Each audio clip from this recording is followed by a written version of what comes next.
So the Secrets of Life according to Jerome Kern and James Taylor. Really both beautiful sentiments about how we can affect our experience. How do we experience life? And I think that that's really the focus of what I want to talk about today is how we allow the outer to be our experience. How do we, kind of like what Eric Butterworth talks about, are we living outside in, or are we living inside out? Are we allowing what we see in the world around us to determine our experience? Are we saying that things out here are happening to us? That that's controlling how I feel, how I live, how I experience my life? And I think all too often we do that. We allow the things that are going on in the world to determine our state of mind and our state of feeling, our consciousness. I know for me sometimes it's easy to allow the things that go on in the world to really affect me in that way.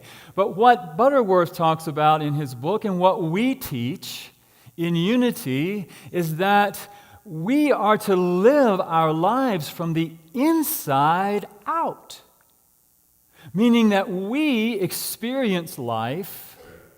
One of our 5 principles is that human beings experience life according to their way of thinking and feeling. Doesn't mean that we have control over everything that happens in our lives, but we experience what happens in our lives very often according to how we're thinking and feeling. So we're allowing the world to determine our experience, rather than us determining our own experience and then projecting that out and creating that in the world. And as we talk about this idea of gratitude, gratefulness, it's the same thing. Are we only being grateful for the things that we think are good in our lives, or are we able to generate this feeling of gratefulness within us that then becomes the focus of our lives and then becomes what attracts into our lives even more of the things out there to feel grateful for? And I think it's an interesting thing, and I know that it's going on for me, It's as Jesus said, the kingdom is within you. And it is the Father's good pleasure to give you the kingdom. He wasn't talking about the stuff out here. The kingdom is within us. That kingdom is the consciousness of unity and oneness. And when we can get into that place of entering the kingdom, which is that place of knowing that divine life that is living in us and through us and as us, then we become the creator. We become the attractor. We become the ones who are able then to create our world, really. And how we experience life is so dependent upon that. And there's a lot going on in the world today, and so it's our opportunity to always come back home to that place. And I think it's so up for me because I had a great experience that reminded me of that the other day.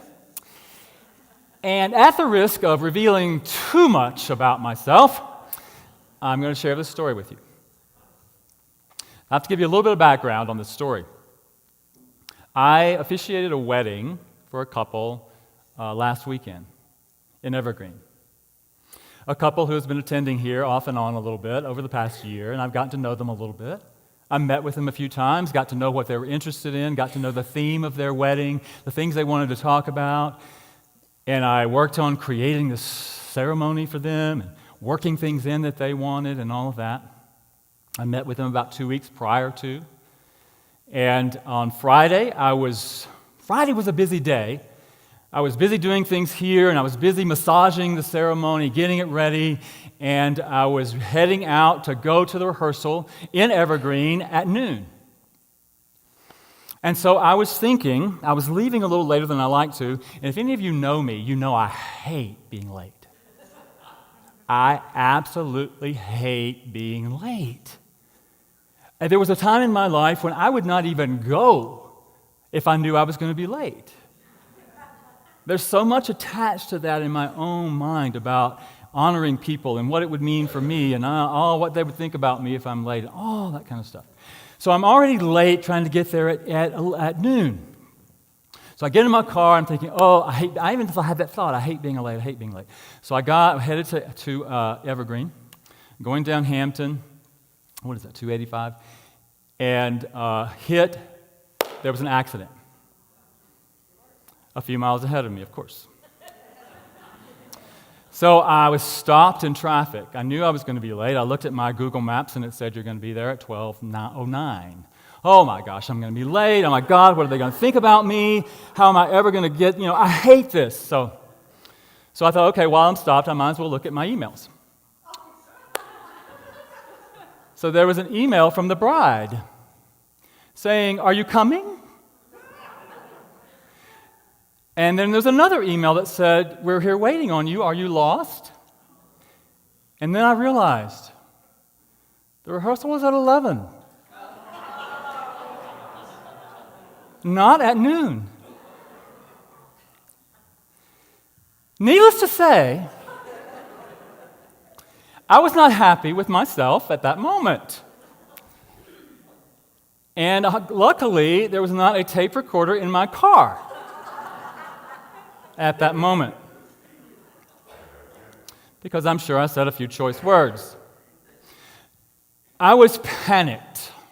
How could I do this? How in the world? I have never done this before. How in the world could I get the time wrong? What were you thinking? What are they going to think? I'm sure the bride especially is totally stressed out by now that I'm not there.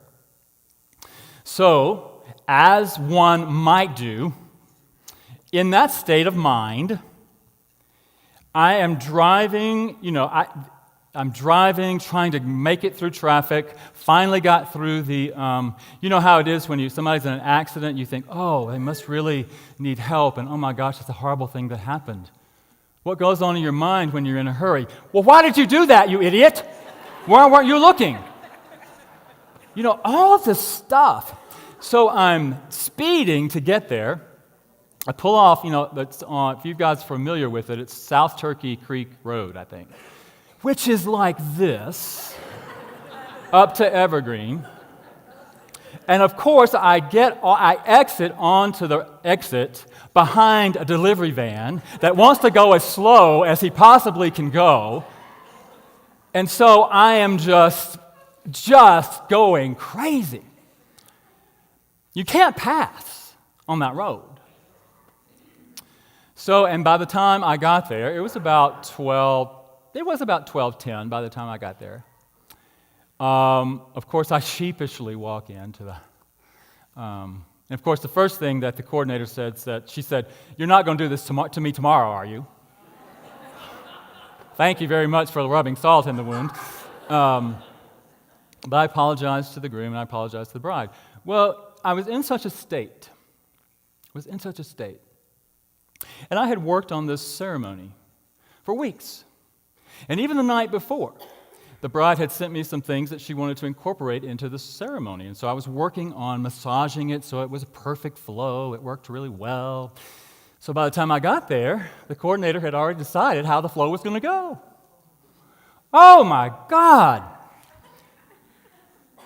Normally, I would just be, okay, let's talk about this. I was like, I know I'm late, but I have worked on this, and I'll be dang if we're going to do it your way.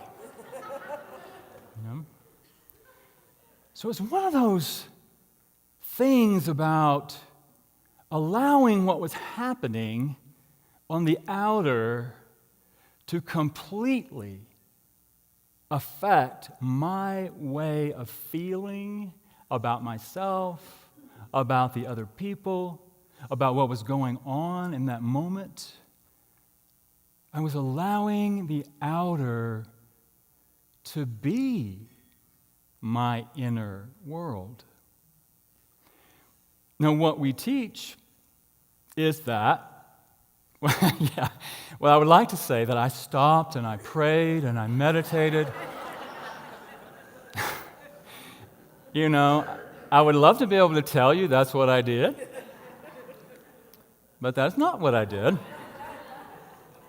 After I met with them and went through the ceremony, I got back in my car. I was still beating myself up unmercifully about how could I do that. I called Jay on the phone, and he'll never believe what I did. And he knows me well enough to know that I don't like to be late, and how that does, I do allow that to affect me. But, and I even had to stop halfway down, and I realized, wow, you are really caught up in this story about yourself, about them, about all this situation. You're letting it affect your well-being.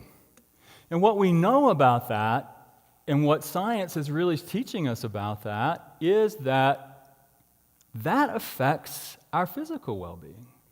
It affects every aspect of our lives.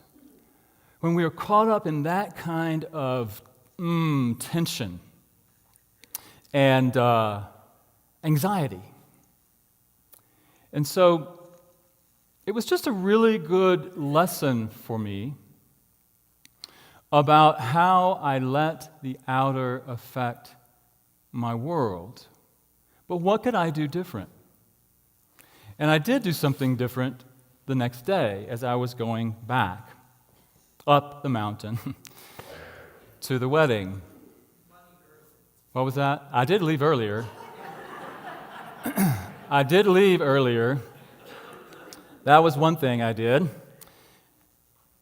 But also it was important for me to stop and connect. Because what I believe about that and what we teach about that is that the source of all of that is within us, within that kingdom of heaven. That when we can touch that, when we can come into that place, then we can project that out. And when we can project that out into the world, I'm not saying that it automatically changes things, but I do believe that when we change, as Wayne Dyer said, when you change the way you look at things, the things you look at change. And they do, because you have a different perspective. And I had a different perspective making that trip on Saturday than I did on Sunday. Even to the extent that as I was on that windy road, I realized it was sort of like a metaphor for life. You know, that life winds and it turns, and that it's important to be present for where you are in the moment. Especially like on a road where you don't know where you're going, and guess what? We don't always know where the road is going to turn in life. We can sometimes be very shocked at a way the road may turn. But it was a great reminder for me just to be present for wherever I am in the moment, and to connect with a life that is present in the moment. And to connect with those people on the road with me. That there was still someone in front of me going very slow up that path, but I didn't have the same reaction to that. There was somebody in back of me that wanted to go a little faster than I did, which was also could be a little stressful. But it was a good reminder for me just to be with the twists and turns of life, to be present with them, and to, as much as possible, to really connect with the life that is expressing in me and in all creation and in every other person. Because I think that when I can do that, when we can do that, we do change what we experience and how we experience the world around us. I was in the same place on Saturday that I was on Friday. But I didn't notice on Friday the beauty of the mountains that were surrounding me. I didn't notice the beautiful aspen trees and the evergreens that were enveloping me at the moment. I didn't notice the beautiful sky with the light wind that was blowing that day. I wasn't available to be with the people I was there to serve. Because I was so caught up in a totally different experience. Allowing my own projection to control my experience. And so, it was a great reminder for me, and I was able to be still and to be present and to do something really for a wedding ceremony that I've never done before. And that was to lay the script aside and speak from my heart, connect with these people that I care about, I've grown to care about, and I've grown to know and understand and hear what's important to them, what they value, what was important to them in their ceremony, and to connect with them on a deeper level. And so, the lesson for me in that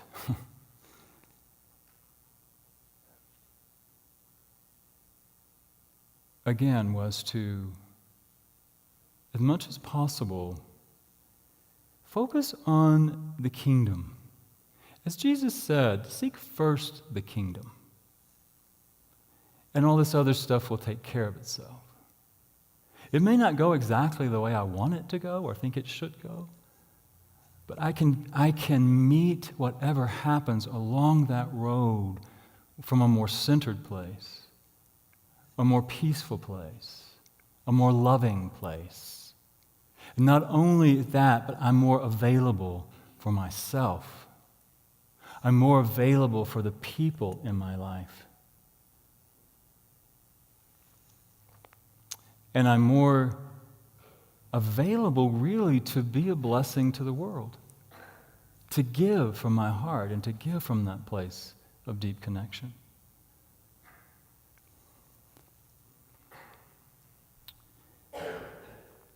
And as we're talking about gratitude this month, I think it's the same thing for gratitude. That we can connect in that place and feel that connection with the divine living in us, through us, as us. And from that, we generate an energy that we call gratitude.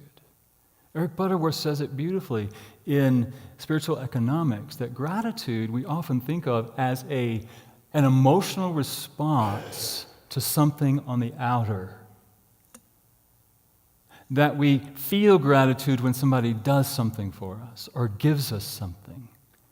But if we can shift it and think of gratitude not as just an emotional response, but as a creative energy, a generative energy that we project out into the world. So gratitude, gratefulness can become a way of life for us. And I know that's challenging sometimes in the world we live in. Can we be grateful, be in that place of gratefulness 24/7? I think that's our opportunity. Because as we teach, we can be the creator of our own experience. We can experience life from a consciousness of gratefulness. We can experience life from a consciousness of peace and centeredness. And that's our opportunity, and it's sometimes our challenge.